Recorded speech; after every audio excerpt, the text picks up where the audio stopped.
अब बात करेंगे विस्तार से खबरों की। सबसे पहले बात उत्तर प्रदेश की कर लेते हैं। यूपी ट्रिपल एससी के अध्यक्ष ने इस्तीफा दे दिया है। यूपी ट्रिपल एससी के अध्यक्ष प्रवीर कुमार ने अपने पद से इस्तीफा दिया है। इस्तीफे में स्वास्थ्य कारणों का उन्होंने हवाला दिया है और मुख्यमंत्री योगी आदित्यनाथ को यह इस्तीफा सौंप दिया है। तो बड़ी खबर बता दें आपको, यूपी ट्रिपल एससी के अध्यक्ष प्रवीर कुमार ने अपने पद से इस्तीफा दे दिया है। इस्तीफे में उन्होंने स्वास्थ्य कारणों के हवाला यहां पर दिया है, स्वास्थ्य खराब होना बताया है। ऐसे में उन्होंने अपना इस्तीफा मुख्यमंत्री योगी आदित्यनाथ को सौंप दिया है।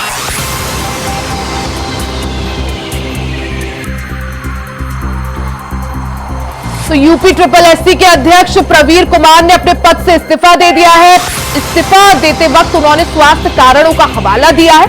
साथ ही प्रवीर कुमार ने अपना इस्तीफा मुख्यमंत्री योगी आदित्यनाथ को सौंप दिया है।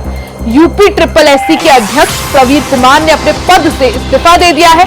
इस्तीफा देते वक्त उन्होंने स्वास्थ्य कारणों का हवाला दिया और अपना इस्तीफा सीधा मुख्यमंत्री योगी आदित्यनाथ को सौंपा।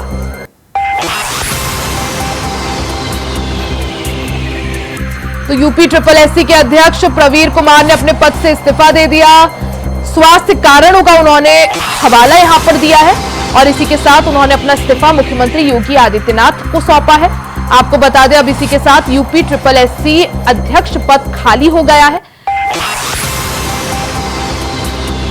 तो यूपी ट्रिपल एससी के अध्यक्ष प्रवीर कुमार ने अपने पद से इस्तीफा दे दिया है। स्वास्थ्य कारणों का उन्होंने हवाला इस दौरान बताया और अपना इस्तीफा मुख्यमंत्री योगी आदित्यनाथ को सौंप दिया।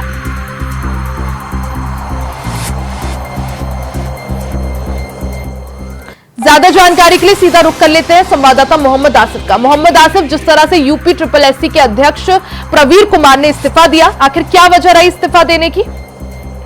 जी बिल्कुल लिया, पिछले कई दिनों से यूपी एसएससी के अध्यक्ष प्रवीर कुमार जो है बीमार चल रहे थे और उनकी तबीयत ठीक नहीं थी। हालांकि उनका दिसंबर महीने में कार्यकाल खत्म होने वाला था, उनका रिटायरमेंट था, लेकिन इससे पहले ही प्रवीर कुमार ने इस्तीफा दे दिया और यह इस्तीफा यूपी सीएम योगी आदित्यनाथ को सौंप दिया है। और अभी तक हालांकि यह जानकारी नहीं आई है कि इस्तीफा उनका मंजूर हुआ है या नहीं, लेकिन सबसे बड़ी खबर यह है कि प्रवीर कुमार ने अपना इस्तीफा यूपी सीएम योगी आदित्यनाथ को सौंप दिया है।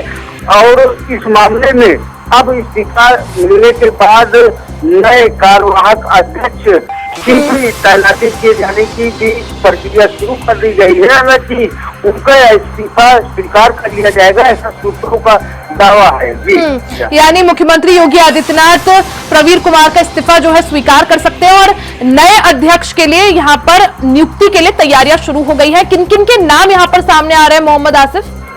जी बिल्कुल, अगर बात करें प्रवीर कुमार के इस्तीफे की बात, तो उसमें कई अफसर जो है अभी जो है लाइन में लगे हुए हैं। बात करें अगर ओएन सिंह की, तो ओएन सिंह का भी नाम साथ में चल रहा है। और साथ ही साथ जो है अगर बात करें प्रवीर कुमार की, तो प्रवीर कुमार 1982 बैच के IPS अधिकारी हैं और जिस तरह से उन्हें दिसंबर 2019 में अधीनस्थ सेवा चयन आयोग का अध्यक्ष बनाया गया था और इनका दिसंबर 2024 में कार्यकाल भी खत्म होना था।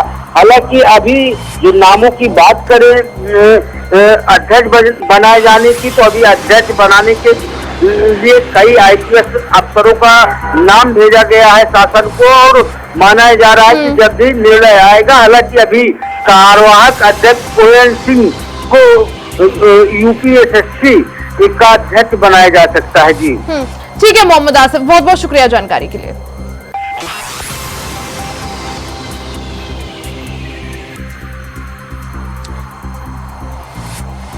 तो यहां पर यूपी ट्रिपल एससी के अध्यक्ष प्रवीर कुमार ने इस्तीफा दे दिया है। स्वास्थ्य कारणों का उन्होंने यहां पर हवाला दिया और अपना इस्तीफा मुख्यमंत्री योगी आदित्यनाथ को सौंपा।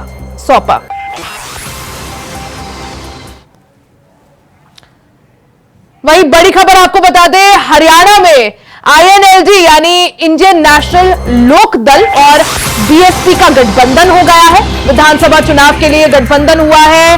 INLD 53 सीटों पर प्रदेश में चुनाव लड़ेगी, वहीं हरियाणा की 37 सीटों पर बसपा चुनाव लड़ेगी। तो बड़ी खबर आपको बता दें, आईएनएलजी और बीएसपी के बीच यहां पर हरियाणा में चुनाव के लिए गठबंधन हो गया है। हरियाणा में आईएनएलजी और बसपा का गठबंधन हुआ है। विधानसभा चुनाव के लिए गठबंधन हुआ है। इंडियन नेशनल लोक दल 53 सीटों पर यहां पर चुनाव लड़ेगी, वहीं हरियाणा की 37 सीटों पर बसपा चुनाव लड़ेगी।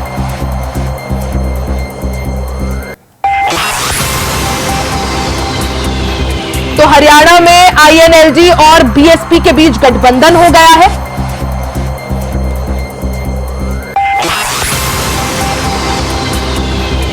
तस्वीरें आप देख सकते हैं, हरियाणा की इनेलो पार्टी और बीएसपी के बीच गठबंधन हुआ है। विधानसभा चुनाव के लिए गठबंधन हुआ है, जिसमें इनेलो 53 सीटों पर चुनाव लड़ेगी, तो हरियाणा की 37 सीटों पर बसपा चुनाव लड़ेगी। ज्यादा जानकारी के लिए सीधा रुख कर लेते हैं बीएस गुलियानी का। गुलियानी, जिस तरह से हरियाणा की बात करें, इसी साल हरियाणा में विधानसभा चुनाव है, यहां पर इनेलो और बसपा के बीच गठबंधन हो गया है विधानसभा चुनाव के लिए, जिसमें सीट शेयरिंग का फॉर्मूला भी सेट हो गया है। क्या जानकारी इसको लेकर?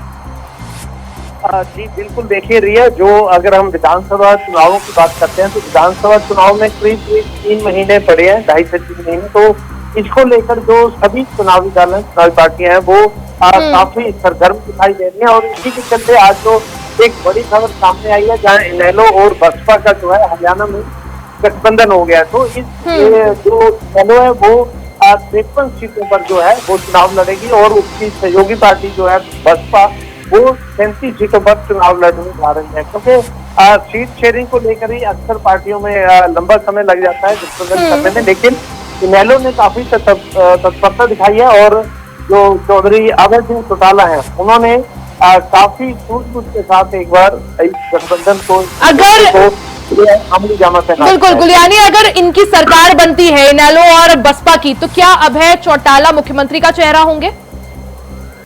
जी देखिए, अब से पहले जब भी चुनाव की बात होती थी तो चौधरी ओम प्रकाश चौटाला जी काफी अग्रेसिव रहते थे, लेकिन अब उनकी सेहत और उम्र का तकाजा देखते हुए एकमात्र जो चेहरा है वो अभय चौटाला का ही सामने आता है। और यही कारण था क्योंकि बसपा का भी एक पेट वोट बैंक है, बशर्ते कि वो वोट बैंक अब इनेलो की तरफ डाइवर्ट हो जाए। तो गठबंधन में सीटें काफी अच्छी दी गई हैं इनको चुनाव लड़ने के लिए बसपा को।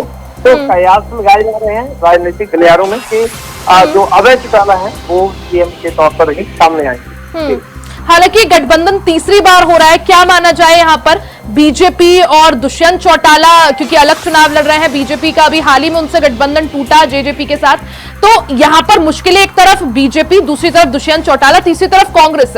बसपा और इनेलो के गठबंधन के बाद इन तीनों ही पार्टियों के लिए किस तरह से मुश्किलें बढ़ती हुई?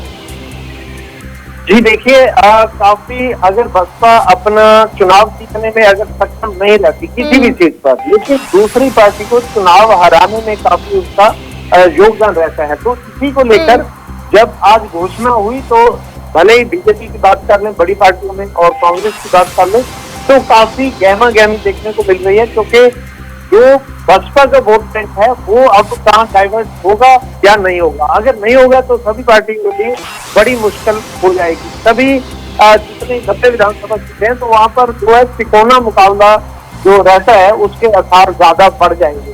तो अभी फिलहाल आज पहला दिन ही है, गठबंधन हुआ है। क्या रणनीति तैयार करती है कांग्रेस, भाजपा या फिर जेजेपी, तो ये अभी समय बताएगा कि क्या कुछ आने वाले समय में होता है। जी बिल्कुल गुलियानी, हमने देखा था 2018 विधानसभा चुनाव में भी बसपा और इनेलो ने साथ मिलकर चुनाव लड़ा था, कुछ खास कमाल कर दिखा नहीं पाए थे। अब की बार क्या माना जाए, कितनी मजबूत स्थिति में अगर फिर से चुनाव, जिस तरह से गठबंधन का ऐलान यहाँ पर हो गया है? जी बिल्कुल रिया, जैसे मैंने कहा कि जो बसपा का वोट बैंक है वो पूरी तरह से डाइवर्ट होता है इनेलो की तरफ या नहीं होता, ये बहुत बड़ा सवाल रहेगा। और इसी पे सारी जो है रणनीति तैयार होगी। अगर बसपा का वोट बैंक डाइवर्ट नहीं होता, कहीं ना कहीं बीजेपी रूलिंग पार्टी रही है 10 साल से हरियाणा में, वो काबिज है, तो कहीं ना कहीं जो सरकारी स्कीमें हैं उनका लाभ भी जो है ये तकरीबन निम्न वर्ग जो है उसको ही ज्यादा मिला है। तो अभी हमने जो लोकसभा चुनावों में देखा कि कोई ज्यादा असर तो दूसरी पार्टियां नहीं डाल पाई और बीएसपी को बिल्कुल, यानी एक बार फिर से ये तीसरी बार होगा जब इनेलो और बसपा साथ मिलकर चुनाव लड़ने का इन्होंने ऐलान किया है। हालांकि क्या कुछ कमाल यहां पर कर दिखा पाते हैं उस पर सभी की निगाहें, और कितनी मुश्किलें यहां पर बीजेपी, जेजेपी और कांग्रेस के लिए बढ़ती हुई, उस पर भी सभी की निगाहें। गुलियानी, आप नजर बनाए रखिएगा। बहुत बहुत शुक्रिया जानकारी के लिए। खबरों में आगे बढ़ते हैं, बात अब यूपी की कर लेते हैं। अजयशील गौतम और उनके बेटे के खिलाफ एफआईआर दर्ज हुई है। बहू ने थाने में दर्ज करवाई है रिपोर्ट। पति और अजयशील गौतम पर मारपीट का आरोप लगा है। जान से मारने की धमकी देने के भी आरोप लगाए गए हैं। दहेज उत्पीड़न समेत कई मामले यहां पर दर्ज कराए गए हैं। और बीएसपी सरकार में दर्जा प्राप्त मंत्री थे अजयशील गौतम। तो बड़ी खबर आपको बता दें, बीएसपी सरकार में मंत्री थे जिनके खिलाफ यहां पर रिपोर्ट दर्ज हुई है। बीएसपी सरकार में अजयशील गौतम मंत्री थे। यहां पर अजयशील गौतम और उनके बेटे के खिलाफ एफआईआर दर्ज हुई है। बहू ने थाने में जाकर एफआईआर दर्ज कराई है। पति और अजयशील गौतम पर बहू ने मारपीट का आरोप लगाया है। जान से मारने की धमकी देने का भी आरोप लगाया है। साथ ही दहेज उत्पीड़न से जुड़ा ये पूरा मामला दिखाई पड़ रहा है। आपको बता दें, बीएसपी सरकार में कैबिनेट मंत्री थे, दर्जा प्राप्त मंत्री थे अजयशील गौतम। इस दौरान अजयशील गौतम पर उनकी बहू ने गंभीर आरोप लगाए हैं। अजयशील गौतम और उनके बेटे के खिलाफ एफआईआर दर्ज हुई है। बहू ने थाने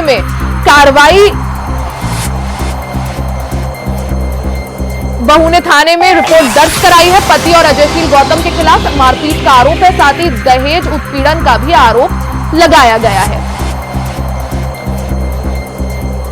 तो सीधा रुख कर लेते हैं मोहम्मद आसिफ का। मोहम्मद आसिफ, क्या कुछ ये पूरा मामला है अजयशील गौतम से जुड़ा? जी बिल्कुल, पूरा मामला आगरा से जुड़ा हुआ है, जहां पर अजयशील की बहू ने अपने ससुर यानी कि बसपा सरकार में मंत्री रहे अजयशील और अपने पति समेत ननंद के खिलाफ दहेज को लेकर उत्पीड़न करने और साथ ही साथ मारपीट करने का मुकदमा जो है दर्ज कराया है। और इस मामले में पुलिस ने छानबीन भी शुरू कर दी है। और जिस तरह से यह मामला हुआ है, कहीं न कहीं जो है अब मामला हाईलाइटेड हो गया है, सुर्खियों में आ गया है। और अब पुलिस मामले में मुकदमा दर्ज कर जांच भी शुरू कर दी है। जी रिया, यानी पुलिस ने यहाँ पर एफआईआर दर्ज कर ली है, जांच शुरू कर दी है। क्या माना जाए, जांच में अभी तक कुछ निकलकर सामने आया हो? जी बिल्कुल, जिस तरह से बेहद गंभीर आरोप लगाया है बसपा के पूर्व मंत्री के खिलाफ और साफ तौर पर एफआईआर में यह भी कहा है कि उसके साथ मारपिटाई की जाती थी और शादी के बाद से ही दहेज के लिए लगातार प्रसारित किया जाता था और विरोध करने पर उसके साथ मारपीट होती थी। हालांकि इस मामले में पूर्व मंत्री ने जो है इन आरोपों को निराधार बताया है, लेकिन जिस तरह से उनकी बहू की तरफ से या जो मुकदमा दर्ज हुआ बेहद गंभीर धाराओं में दर्ज हुआ और बेहद गंभीर ये मामला। और अगर पूर्व मंत्री अजयशील गौतम और उनके बेटे पर जो है यहाँ पर आरोप सिद्ध होते हैं तो मुश्किलें साफ तौर पर यहाँ पर बढ़ती हुई। मोहम्मद आसिफ, आप नजर बनाए रखें, बहुत बहुत शुक्रिया जानकारी के लिए। वहीं खबरों में आगे बढ़ते हैं। चंदौली में आकाशीय बिजली का प्रकोप देखने को मिला है, जहां आकाशीय बिजली गिरने से 5 लोगों की मौत हो गई।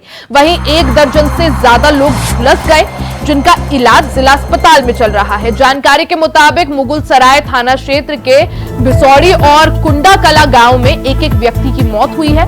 वहीं अलीनगर थाना क्षेत्र के बरौईपुर गांव में चैस चराते वक्त 2 लोगों की मौत हो गई। इसके अलावा कंदावा थाना क्षेत्र के कोदई गांव में एक शख्स की मौत हुई है, जिसकी पुष्टि चंदौली एसडीएम अभय कुमार पांडे ने की है।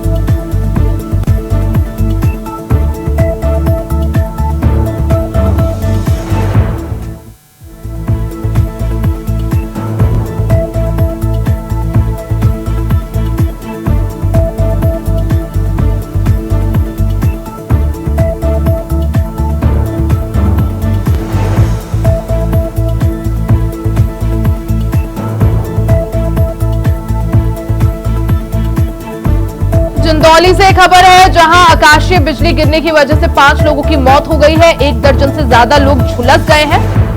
वहीं एसडीएम ने इस बात की पुष्टि की है। ज्यादा जानकारी के लिए सीधा रुख कर लेते हैं संवाददाता पवन पांडे का। पवन, जिस तरह से अब आकाशीय बिजली का भी प्रकोप देखने को मिल रहा है, चंदौली में 5 लोगों की मौत हो गई है, कई लोग घायल बताए जा रहे हैं। सबसे पहले घायलों की क्या कुछ स्थिति, डॉक्टरों का क्या कुछ कहना है?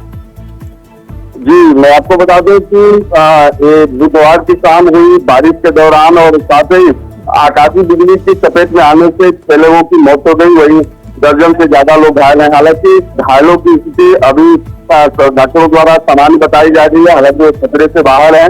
वहीं एडीएम द्वारा इस बात की पुष्टि की गई है कि नहीं, जिले के अलग अलग स्थानों से 6 लोगों की आकाशीय बिजली की चपेट में आने के कारण डेथ हुई है, वहीं 1 दर्जन से अधिक लोग जो है घायल हुए। जी, आगे ऐसे हादसे ना हो, ऐसे में प्रशासन की तरफ से क्या कुछ कहना?